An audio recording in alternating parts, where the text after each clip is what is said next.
안녕하세요. 저는 30대 초반의 평범한 남성입니다.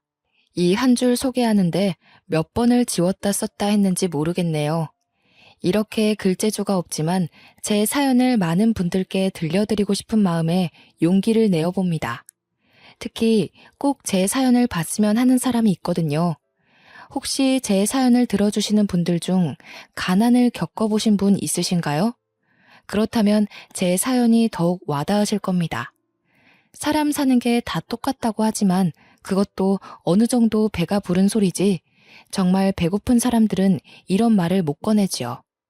저는 지긋지긋한 가난에 시달리며 살았습니다. 유년 시절을 떠올려 보면 돈과 배고픔 그리고 빚 말고는 떠오르는 게 없어요. 지금 생각해봐도 너무 힘들었다는 말밖에 나오지 않을 정도로 힘들었습니다. 보통은 유복하다가 망하는 집안이 많지요. 그러나 저희 집은 처음부터 배고픈 집안이었는데 아버지께서 지인분과 동업을 하시면서 집안은 풍비박산이 났습니다. 그렇게 하지 말라고 말리던 엄마의 만류에도 불구하고 아버지께서는 고집을 부리셨고 동업을 한다며 없는 살림에 빚까지 져서 모든 걸 올인하셨습니다. 그 결과는 처참했어요. 동업자였던 지인에게 사기를 당한 이후 부모님의 사이는 벌어질 대로 벌어졌고 아버지는 온종일 술로 보내셨습니다. 부모님과 저 그리고 여동생 2명이 함께 살던 작은 집까지도 날려야 했고 저희 가족에게 더는 행복함이 없었죠.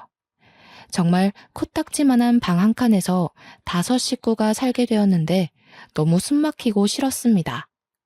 아버지도 조금 더 잘해보려고 욕심을 내시다 그랬다는 건 이해할 수 있었어요.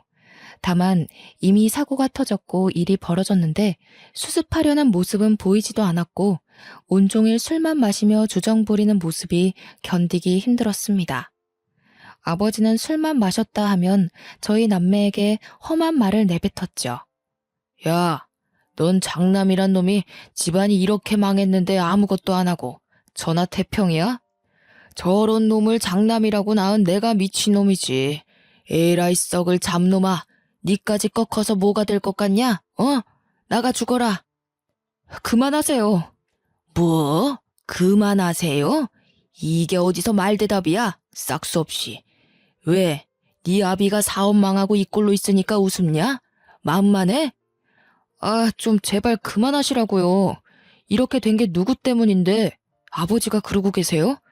아버지 때문에 집안 풍비박산 난 거잖아요. 아버지가 수습하셔야죠. 왜 저한테 그러세요? 이 썩을 것 말하는 것 좀 봐라. 네가 나한테 안 맞은 지 오래됐지?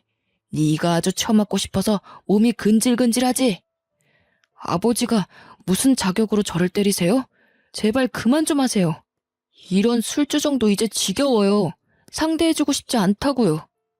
장남은 저렇게 쓸모가 없고 딸년을 괜히 둘이나 낳아서 밥이나 축내고 어이구 내 팔자야.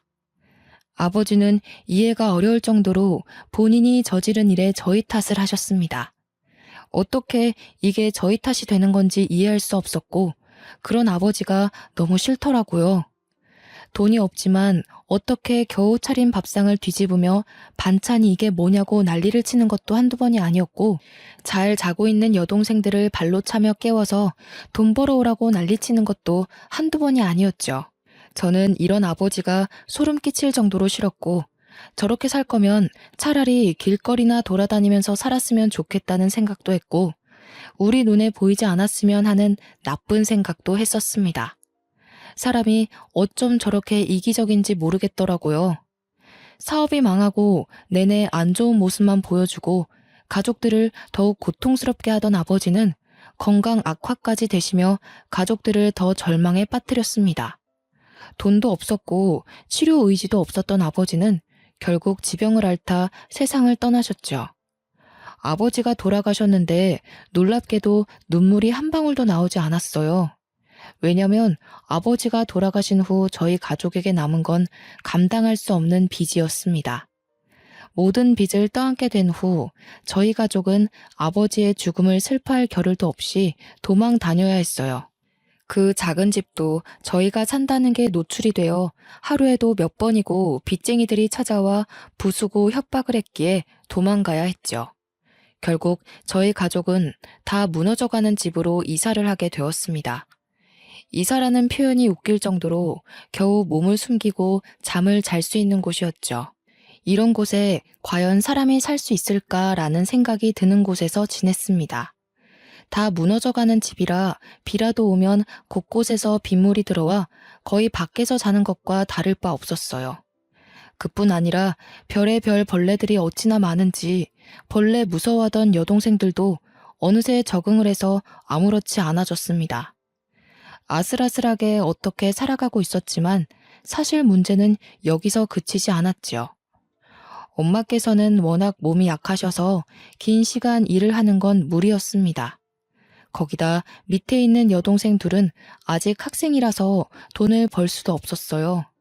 결국 이 집안에서 돈을 제대로 벌 수 있는 건 저 하나였고, 저는 오전 일찍부터 새벽까지 하루 3, 4시간을 겨우 자면서 일을 했습니다.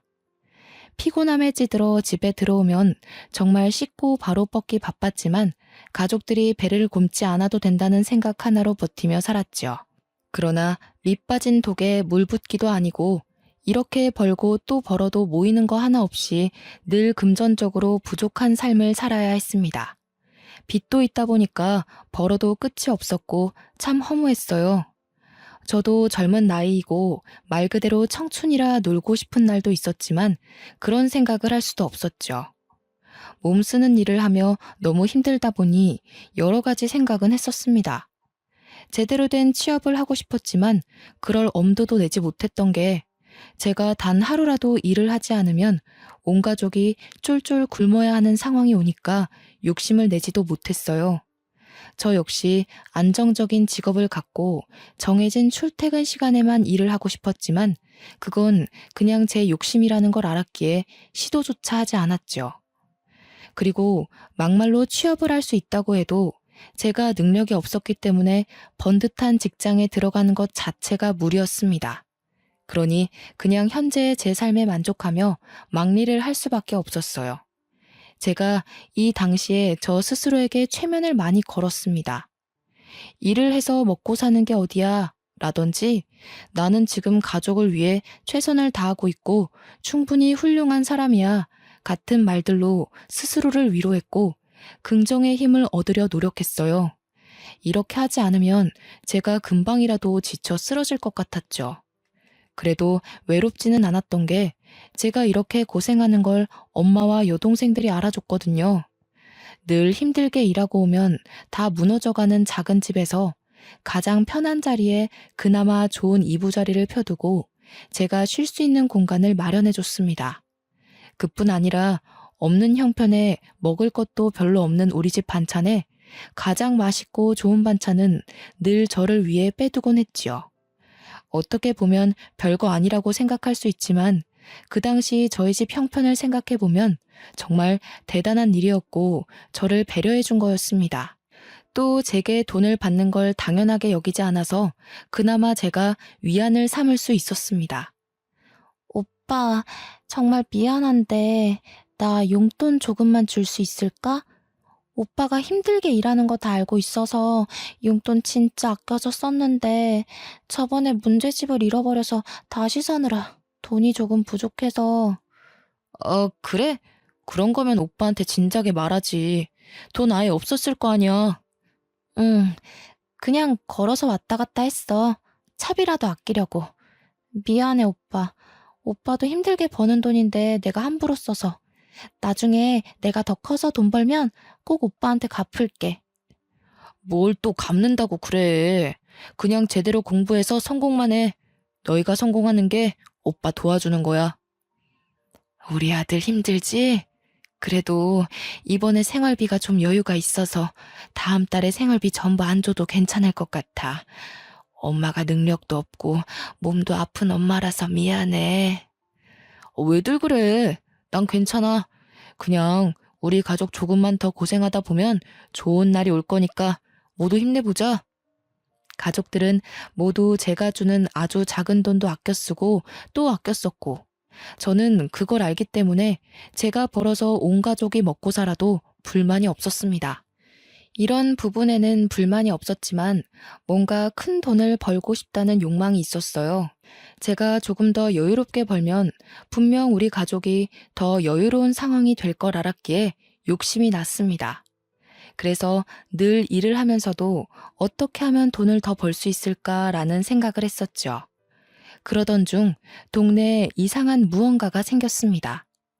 규모가 꽤 큰데 마트도 아닌 것이 문구점도 아닌 것이 온갖 것들이 다 파는 곳이었죠. 이 동네에 저렇게 큰 마트가 생기면 돈을 못 벌 텐데 라는 걱정이 앞섰습니다. 워낙에 주머니를 쉽게 열지 않는 사람들이라 도보 10분 거리에 있는 시장보다 저렴한 게 아니라면 누구도 발길을 하지 않을 텐데 하는 쓸데없는 걱정을 했네요. 그러나 예상외로 거기를 직접 다녀오신 엄마의 반응이 너무 좋았습니다. 동호야, 집 들어오는 사거리에 마트 같은 거 생긴 거 봤니? 오늘 가봤는데 정말 너무 괜찮더라. 엄마가 이것저것 반찬거리 좀 사고 계산하려고 했더니 글쎄 뭐라는 줄 알아? 아, 거기? 오면서 보긴 했는데 거기 마트야? 근데 왜? 뭐라는데? 얼마냐고 했더니 편하게 알아서 내라고 하더라. 그래서 엄마가 놀라가지고 쳐다보니깐 씩 웃으시면서 절반씩만 내고 가래. 세상에, 채소들 상태도 신선하고 좋은데 너무 저렴하더라고. 앞으로 거기서만 사야겠어. 아, 진짜? 뭐야, 그렇게 반값에 팔면 뭐 남는 게 있나? 이상한 곳이네. 아무렴, 우리 형편에 그런 곳이 가깝게 있으면 너무 좋은 일이지. 물론 그건 맞는 말이지. 다행이네. 나도 한번 가봐야겠다. 엄마뿐 아니라 그곳을 다녀온 동생들의 반응도 너무 좋길래 궁금함에 저도 그 이상한 마트를 가봤습니다. 가서 보니까 이것저것 잡다하게 많이 팔고 있더라고요.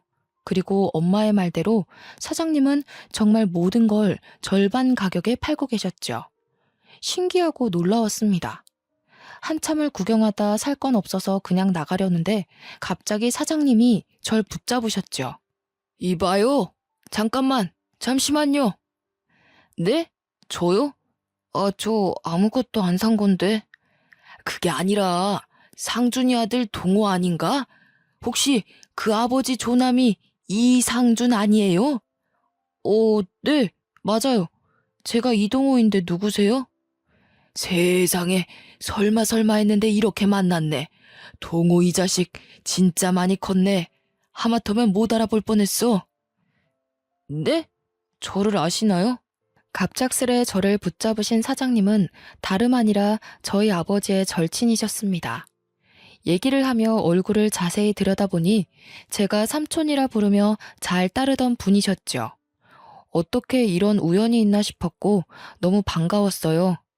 아버지 생전에 두 분이 각별하신 사이였고 아버지가 동업한다고 난리치셨을 때 집까지 찾아와서 말려주셨던 분이셨습니다.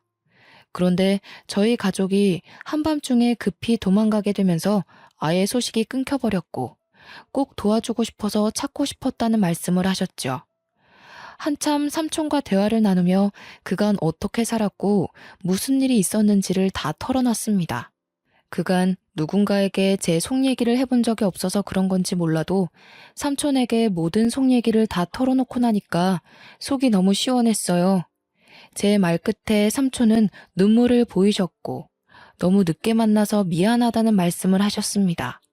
알고 보니 삼촌네 집이 많이 휘청이고 힘드셨을 때 유일하게 손 내밀어주고 살 수 있게 도와준 게 저희 아버지라고 하셨죠. 그 도움 덕분에 이 자리까지 올 수 있었다며 꼭 저희 가족을 돕고 싶었다는 말씀을 하셨습니다. 삼촌은 저희 가족 생계가 힘든 걸 아셨고 제가 일정한 직업이 아니라 막노동을 하며 힘들게 돈을 벌어 가족들을 먹여 살리는 걸 아셨죠. 그래서 제게 삼촌이 차리셨던 그 가게를 주셨습니다. 분명 동네 슈퍼마트 같은 느낌이지만 잡다한 게 다 있기 때문에 돈을 편하게 벌 수 있을 거라고 하셨고 이 가게를 운영하면서 제가 하고 싶었던 것들을 조금씩 해보라고 하셨죠. 그럴 게 아니라 동호 너가 이 가게 맡아서 해봐. 명의도 너한테 싹 다 넘겨줄 테니까 열심히 해봐. 절대 돈을 못 버는 곳은 아니니까 지금보다 여유롭고 편하게 살 수 있을 거야. 네? 이 가게를 주신다고요? 그래. 가게 매출도 있지만 땅값도 장난 아니다 너. 내가 너희 아버지한테 받은 게 참 많아서 그래. 어떻게 보면 내 목숨 살려준 놈이기도 하지. 나는 이렇게 살아가게 만들고 그놈은 그렇게 떠날 줄 누가 알았겠냐고. 삼촌, 진짜 감사해요. 이걸 어떻게 보답해야 할지 모르겠네요. 솔직히 안 받는 게 맞는데 저 욕심 좀 내고 싶어요. 너무 힘들거든요. 너 임마, 그럴 자격 충분히 있어. 앞으로 뭘 하든 욕심내면서 살아. 그리고 앞으로는 자주 연락하고 얼굴 보면서 지내자 동호야. 힘든 일 있으면 삼촌한테는 꼭 털어놓고, 알겠지? 하루아침에 나타난 삼촌의 존재는 제게 너무 큰 힘이 되었습니다. 덕분에 저는 동네 슈퍼의 사장이 되었고, 그간 힘들게 하던 일과는 다르게 나름 편하게 일을 할 수 있었죠. 그런데 이게 또 사람 욕심이라는 게 막상 편한 일을 하면서 몸이 쉬니까 딴 생각이 들더라고요. 엄마, 내가 지금 여기서 카운터나 보고 물건 채울 게 아니라 이걸 애들이나 엄마한테 맡기고 난 다른 일을 해서 돈 버는 게 맞지 않을까 싶어요. 그래야 돈이 더 모일 것 같은데. 제 고민은 딱 이거였고 전 망설임도 없이 그냥 바로 투잡을 했습니다. 오전에는 물건을 채우고 힘쓸 일이 많아서 제가 가게를 봤고 오후에 제가 배달 일을 하러 가면 동생들과 엄마가 번갈아 가면서 가게를 봐줬죠. 이렇게 하니까 저는 저대로 배달 일을 해서 돈을 벌 수 있었고 가게는 가게대로 운영이 되니 꽤 돈이 모이기 시작했습니다. 그간 제가 벌어다 주는 돈만 써서 늘 미안해하던 가족들도 뭔가 보탬이 된다는 생각에 많이 기뻐했어요. 특히 몸이 약한 저희 엄마는 온종일 집에만 있기 참 갑갑해 하셨어서 너무 좋아하셨습니다. 엄마 몸에 물이 안 갈 정도로만 일하고 애들한테 맡기고 집 가서 쉬어. 알겠지? 괜히 무리해서 병원 가면 병원비가 더 나와. 알겠어. 걱정 마, 아들. 근데 엄마는 집에 있는 것보다 가게 나와 있는 게 훨씬 좋아. 사람들도 만나고 대화도 하고 뭔가 이제야 살아있는 기분이 들어. 네 아빠가 한평생 속만 썩이다 간 줄 알았더니 이렇게 좋은 친구를 둬서 참 다행이지 싶다. 그렇지 아들? 그렇긴 하지.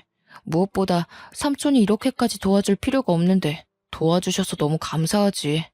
다음 달 되면 밥 한 끼 같이 먹기로 했으니까 그때 엄마도 같이 먹어. 오랜만에 인사도 할 겸. 저희 가족은 정말 몇 년 만에 웃음을 되찾았습니다. 하하호호 가족들이 둘러앉아 저녁을 먹기도 했고 별로 재미도 없는 얘기들이 어찌나 재밌던지 한참을 깔깔거리며 웃기도 했죠. 이제야 사람 사는 것 같은 기분을 느끼고 있었어요. 그런데 뭔가 이상한 일이 벌어졌습니다. 여동생과 엄마가 업무를 해주고 난 후 가게 상황에 대한 인수인계를 제게 해줬을 때 한 번도 문제가 된 적이 없었어요. 그러나 어느 날부터 여동생들이 가게를 맡는 시간대에만 자꾸 물건이 없어지고 계산도 틀렸습니다. 저는 이 문제로 동생들에게 진지하게 물어봤죠. 며칠 내내 너희가 가게 볼 때만 자꾸 계산도 틀리고 물건 수량이 안 맞거든? 처음에는 너희가 계산을 잘못한 줄 알고 그러려니 했는데 점점 시간이 지날수록 이건 단순 계산 실수가 아니야. 우리도 모르겠어. 진짜 그 시간대에 손님이 많은 것도 아니고 오는 사람들만 오는데 뭐가 문제인지 진짜 모르겠어. 확실한 건 아니지만 혹시 누가 물건을 훔치거나 그런 거 본 적 없어? 봤는데 너희가 무서워서 아무 말도 못하고 그러는 거 아니야? 오빠한테는 솔직하게 말해도 돼. 괜찮으니까. 아니야. 진짜로 그런 사람 없었어. 문제 자체가 없었다고. 있었으면 우리가 말했지. 우선은 당분간은 오빠가 아예 가게를 볼게. 이거 지금 하루 이틀 마이너스 나는 거 합쳐보면 절대 적은 금액이 아니거든? 동생들에게 물어봤으나 전혀 이상한 게 없었다기에 하는 수 없이 배달 일을 잠깐 쉬고 일주일간 제가 가게를 온종일 보기로 했습니다. 마이너스 나는 금액뿐 아니라 사라지는 물건들을 합쳐보면 손해가 이만저만이 아니었거든요. 분명 누군가가 물건에 손을 대고 있는 게 분명하다는 생각이 들었기에 범인을 잡아야 했습니다. 아침부터 밤까지 가게에 있었는데 이게 참 여간 지루한 게 아니었어요. 저는 그동안 몸 쓰는 일을 해서 그런지 이렇게 편하게 앉아서 시간을 보내는 게 쉽지 않았죠. 그래도 좋았던 건 온종일 가게에 있으니 동네에 돌아가는 상황을 알고 싶지 않아도 다 알게 되더라고요. 누구네 집 손주 일부터 시작해서 다들 어떻게 살고 있는지 정겨운 얘기들이 오고 가는데 듣는 재미가 있었습니다. 동네가 좁고 이곳에서 오래 살아서 온 동네 사람들이 다 아는 사람이었거든요. 그래서 처음에 제가 이 가게를 운영한다고 했을 때 저희 집 사정을 뻔히 아는 이웃들은 한마음 한뜻으로 잘 됐다며 많은 응원을 해줬죠. 저희 가게에서 조금만 더 가면 규모가 훨씬 큰 슈퍼마트가 있었는데 저희 사정을 잘 아는 이웃분들은 모두 저희 가게를 들려주셨어요. 그렇기 때문에 늘 가게 물건에 더 신경을 썼고 보다 저렴하게 판매하려고 노력을 했어요. 그런데 제가 가게를 보고 있던 중 원래대로라면 동생들이 있어야 할 시간에 낯선 얼굴이 보였습니다. 오늘 옆집 저녁 반찬이 뭔지도 아는 이 동네에서 제가 생전 처음 보는 여자가 들리는 거예요. 언뜻 보기엔 제 또래 같았어요. 그 여성은 이제 막 아장아장 걷는 듯한 여자아이의 손을 잡고 가게로 들어왔고 이리저리 한참을 둘러보며 저를 힐끔힐끔 봤습니다. 저는 뭔가 수상함을 감지했고 혹시 모르니 설레발치지 않고 조용히 있었어요. 책을 보고 있었지만 눈과 온 신경은 여성과 아이에게 가 있었죠. 그러면서도 혹시라도 정말 훔치면 어떻게 해야 할까 좀 걱정이었습니다. 애엄마가 아이를 데리고 마트에 와서 물건을 훔치는 거면 이유가 있을 거라는 생각을 했거든요.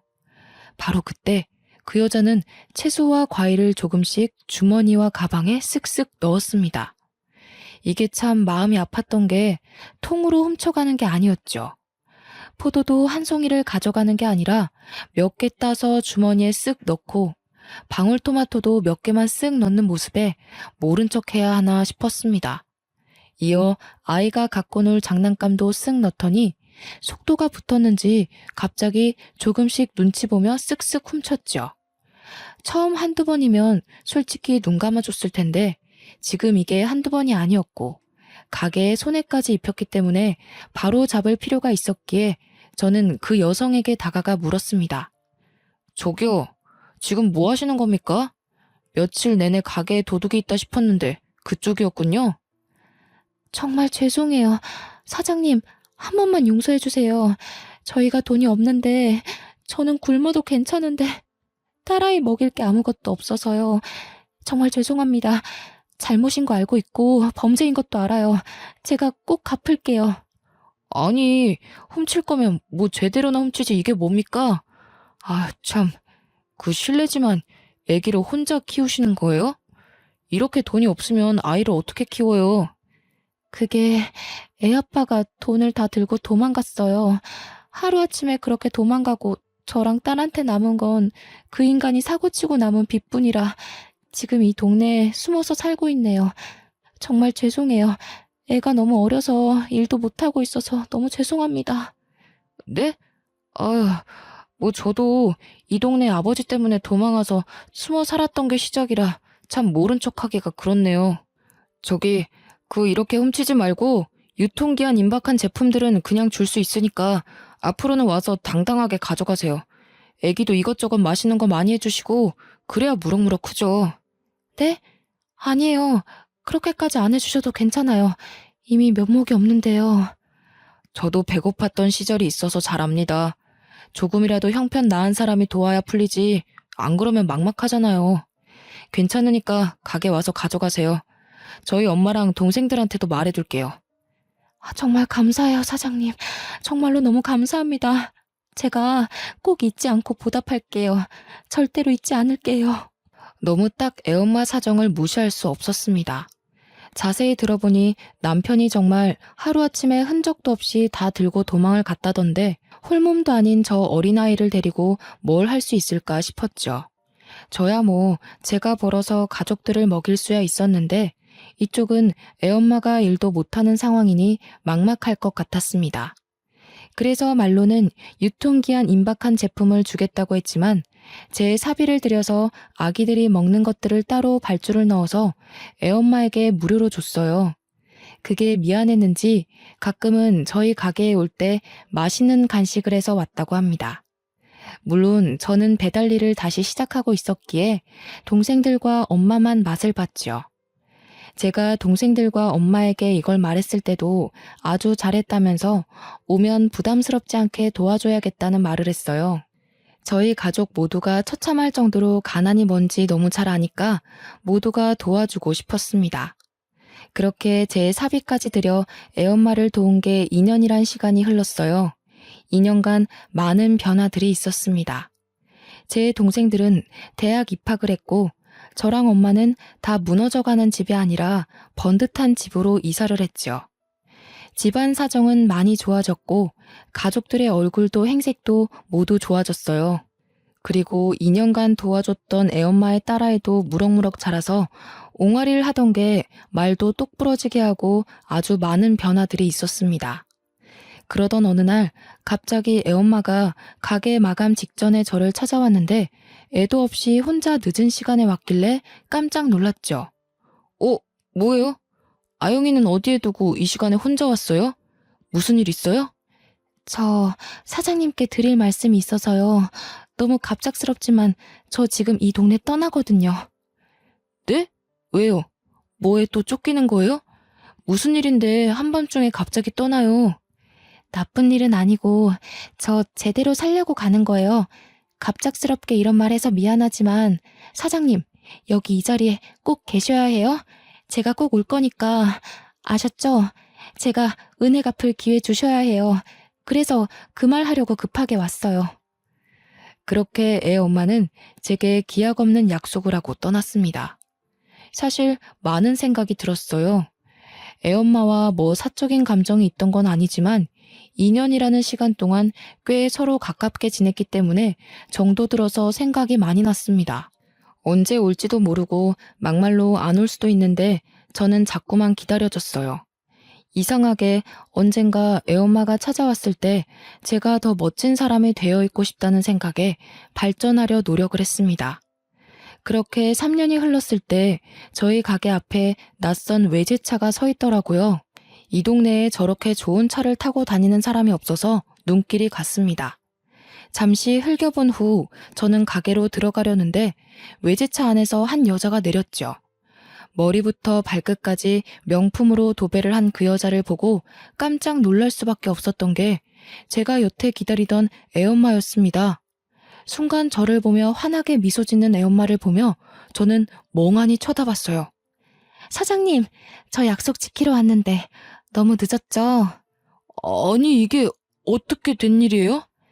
저 보다시피 아주 성공했어요. 사장님한테 바로 올 수 있었지만 성공해서 은혜 갚을 수 있을 때 오고 싶었거든요. 그러다 보니 시간이 이렇게 흘렀네요. 다행이네요. 성공해서. 정말 다행이에요. 아영이는 잘 지내고 있는 거예요? 네, 우리 아영이도 잘 지내고 있어요. 사장님, 이제 마감하면 회포나 풀러 갈까요? 제가 정말 근사한 저녁 대접할게요. 갑자기 나타난 애엄마는 정말 놀라울 정도로 성공해서 돌아왔습니다. 들어보니 애엄마는 원래 애아빠랑 옷 장사를 같이 하고 있었다고 해요. 그런데 아이를 낳고 애아빠가 딴 마음을 먹기 시작했다고 하더라고요. 애엄마가 자꾸 비밀번호 같은 걸 깜빡깜빡하니까 본인 다이어리에 통장 비밀번호랑 계좌번호를 세세하게 적어놨었다고 합니다. 근데 그걸 남편이 보고 돈을 훔쳐 달아난 거지요. 애아빠는 심지어 결혼하자마자 애엄마의 친정엄마가 가진 건물을 자기가 관리하겠다며 고집을 피울 정도로 재산에 눈독을 많이 들였다고 합니다. 이미 그 건물 1층엔 음식 장사하는 다른 사업주도 있었는데 그걸 일방적으로 계약 파기를 시키라고 난리를 피웠다고 하더라고요. 친정은 돈이 많은데 친정 부모님이 하나도 베풀지 않는다는 생각에 가족을 버리고 애엄마의 돈을 택한 겁니다. 부모님이 그 남자랑 결혼은 절대 하지 말라고 했는데 제가 정말 사람 보는 눈이 없어도 너무 없었죠. 저는 친정 부모님 도움 없이도 어떻게든 살아보려고 남편이랑 옷 장사를 같이 시작한 건데 그런 남편 눈에는 제가 참 멍청해 보인 거죠. 그냥 친정 부모님이 주는 재산 따박따박 받아먹고 살면서 편하게 살면 되지. 왜 이렇게 쓸데없는 고집을 피우냐면서요. 결혼하자마자 지독하게 싸우기 시작했는데 남편이 하필 제 통장 비밀번호를 알아내서는 제 통장 잔고를 확인하고 저를 버렸어요. 친정엄마가 사실 새엄마였던 탓에 한 푼도 지원받지 않고 자수성가하려고 했던 애엄마의 꿈은 좌절되고 말았어요. 심지어 애아빠가 개인 신용대출을 2억 넘게 받고 도망쳐버린 바람에 달아난 애아빠를 찾으려고 빚쟁이들에게 쫓기는 신세까지 되었더라고요. 물론 옷사업도 망하고 자금도 없던 탓에 살 곳조차 없었던 애엄마는 결국 친정집에 들어가서 모든 사실을 말하고 법적 조치를 전부 취했다고 해요. 작정하고 숨어버린 애아빠를 찾기 위해 흥신소의 힘을 빌려 사람을 찾아냈고 2년간의 법정 공방 끝에 빼앗긴 돈을 받아냈다고 해요. 그리고 접었던 옷사업을 다시 시작했고 임산부가 입어도 될 만큼 편안한 옷을 타겟으로 잡아 팔았더니 대박이 난 겁니다. 원래도 감각이 좋았던 애엄마가 체형에 상관없이 이쁜 옷을 찾아내기 위해 동대문에서 발품을 팔았고 이후엔 77 사이즈 이상의 사람들도 편하게 입을 수 있는 옷을 자체 제작해서 팔았더니 떼돈을 벌게 된 거죠. 애엄마가 홀로 아이를 키우면서 그 험난한 역경을 겪었을 걸 생각하니 참 마음이 쓰렸습니다. 현재 애엄마의 모습과 제가 도와줬을 때 애엄마의 모습이 겹쳐 보이면서 묘한 감정이 들었어요. 그 당시에는 표정도 없었고 주눅이 잔뜩 들어서 살짝만 톡 하고 건드리면 금방이라도 눈물을 쏟을 것 같았는데 이렇게 성공한 모습으로 찾아와줘서 제가 다 고마웠습니다. 정말 당찬 모습을 보면서 웃는 게 이렇게 아름다운 사람이었구나를 느끼며 긴 회포를 풀던 중 애엄마는 제게 반복해서 한 말이 있었죠. 꼭 성공했을 때 떳떳하고 멋진 모습으로 저를 찾아오고 싶다는 말입니다. 저 솔직히 몇 년 동안 너무 힘들고 포기하고 싶었던 순간이 한두 번이 아니었거든요. 근데 그럴 때마다 어떻게 버틴 줄 아세요? 아영이 생각해서요? 물론 그것도 맞지만 저 사장님 생각하면서 버틴 거예요. 내가 꼭 멋진 모습으로 사장님 앞에 당당하게 나타나고 싶었거든요. 처음에는 그냥 감사해서 좋은 마음이 있다고 생각했는데 시간이 지나면서 보니까 저 사장님 좋아하더라고요. 네? 아유, 갑자기 왜 그런 말을. 아영 엄마, 좀 취기가 올라온 것 같은데 이만 일어설까요? 아니요, 저 오늘 아주 작정하고 온 거예요. 물론 사장님은 저에 비해 너무 인품도 좋으시고 훌륭하신 분인 거 알아요. 거기다 저는 이혼녀의 애까지 딸려 있어서 많이 부족한 것도 알고요. 그런데요, 사장님, 저 바닥까지 쳤다가 혼자 이렇게 일어선 여자예요. 사장님이랑 저랑 함께하면 우리가 못 해낼 게 있을까요? 사장님이 제가 싫은 게 아니라면 우리 진지하게 만나봐요. 솔직히 저도 이 감정이 뭔지 아직도 헷갈리긴 해요. 이게 좋아하는 마음인지 아니면 마음을 하도 써서 걱정스러운 마음인 건지 모르겠는데 먼저 그렇게 용기 내줘서 고마워요. 웃기게도 저랑 애엄마는 사랑에 빠졌습니다. 진작부터 서로에게 미묘한 감정이 있었지만 애엄마는 본인의 사정이 좋지 않았고 저는 그런 애엄마에게 이성의 감정을 느낄 수가 없었죠. 본인 삶도 힘든 사람에게 함부로 다가갈 수 없었거든요. 그리고 무엇보다 제 감정이 사랑인 건지 동정인 건지 저도 헷갈렸습니다. 그런데 먼저 용기를 내어 제게 고백해주는 애엄마의 말을 들으며 점점 확신했고 연애를 시작했어요. 저희 두 사람의 만남은 양가에서 가장 좋아해 주셨습니다. 어떻게 만나게 된 사이인지 다 아셨기에 축복 속에 연애를 할 수 있었죠. 또 이맘때쯤 제 동생들은 사회에 각자 자리를 잡았기 때문에 집안에 행복한 일들이 가득했거든요. 사실 만난 기간은 고작 7개월 만에 결혼을 하게 되었는데 이미 그 전부터 몇 년간 서로에 대한 마음이 있었고 서로를 너무 잘 알았기에 문제될 건 하나도 없었습니다. 저희 엄마께서는 애엄마에게 이런 말씀을 해주셨어요. 아가야, 아가도 고생 참 많았으니 이제 동우한테 기대서 편하게 살아라. 그리고 우리 동우도 가족들 때문에 한평생 고생만 했거든. 알고 있지? 그냥 너희 둘이 서로 아껴주면서 이제라도 편하게 살았으면 좋겠어. 나는 그럼 소원이 없을 것 같다. 어머님, 부족한 저 받아주셔서 감사해요. 가장 못난 모습일 때 곁에서 다 지켜보셨는데 선뜻 이렇게 허락도 해주시고 너무나도 감사해요, 어머님. 아니다. 그게 무슨 말이야. 못나긴 뭘 못나. 내 새끼 지키려는 애미 모습보다 더 훌륭한 모습이 있어? 난 그렇게 생각 안 하니까 마음 쓰지 말고 둘이 예쁘게 잘 살아. 그리고 우리 손녀딸 아영이 자주 보여주고. 그래야 할미랑 정들지. 네, 꼭 그럴게요. 저희가 효도해야 하니까 오래 사셔야 해요. 우리 아들이 이렇게 예쁘고 고운 각질을 얻는다고 하니까 내가 눈물이 다 날 것 같네. 참 고맙다, 아가야. 엄마께서는 아내를 너무 예쁘게 봐주셨어요. 아내가 얼마나 힘들게 살았는지 곁에서 보셔서 더욱 그러겠지요. 7개월의 연애 끝에 결혼을 했지만 이보다 더 행복한 일이 있었죠. 바로 아내의 딸인 아영이가 저를 아빠로 생각한다는 겁니다. 사실 아내와 결혼을 약속하고 가장 걱정이었던 부분이 딸아이 아영이었어요. 혹여나 아이에게 상처로 남지는 않을지, 어떻게 다가가야 할지, 저를 기억할지 많은 고민을 했습니다.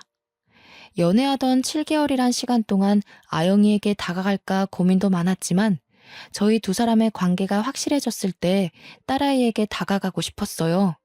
저희야 결혼 전제로 진지하게 만나긴 했지만 확고하지 않은 상황에서 어설프게 저희조차고 아이에게 다가가고 싶지는 않았지요.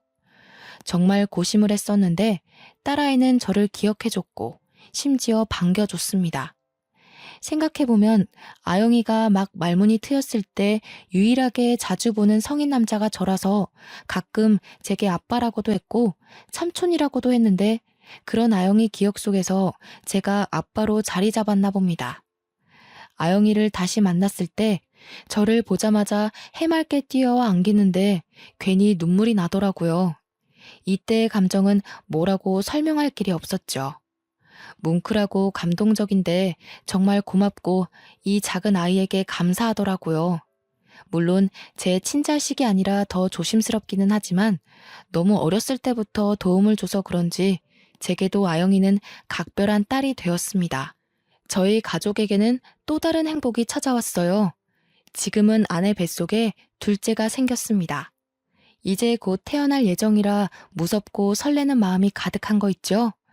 아내도 저도 젊은 나이부터 고생이란 고생을 다해서 그런지 경제관념도 미래에 대한 생각과 가치관도 모두 같은 방향이라 저희 부부는 큰 소리 한 번 없이 잘 살고 있습니다. 저는 이전에 하던 가게를 정리하고 아내의 사업 때문에 서울로 올라와서 동네에 터 좋은 곳에 식자재 마트를 운영하고 있고 아내는 여전히 본인이 운영하는 옷사업을 하며 잘 나가고 있어요.